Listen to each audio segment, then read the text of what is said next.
Welcome to the Tech Egg. Don't get scrambled. Enjoy the video. You begin by confirming the Windows version and whether the locked account is a Microsoft account or a local account.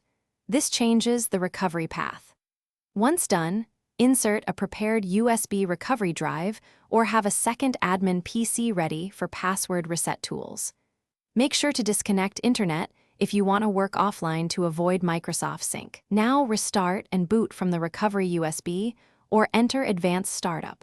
This is the first decisive action to regain access. If it is a Microsoft account, use Account Recovery Online first because that often resolves the issue quickly. You'll need access to the linked email or phone. For local accounts, boot to the recovery environment, open Command Prompt, and carefully replace utilman. EXE with CMD.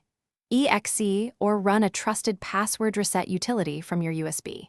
Once you have a command shell with system privileges, create a new admin user or reset the target account password, then verify with net user commands. Reboot normally and sign in with the new or reset password. You should regain full access.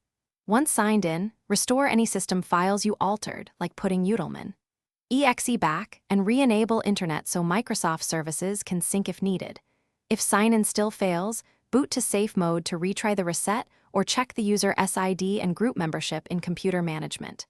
One key troubleshooting tip: if you encounter permission denied, rerun the replacement steps from the recovery USB, ensuring you used an elevated. Thanks for watching. Consider subscribing if I helped unscramble your problems.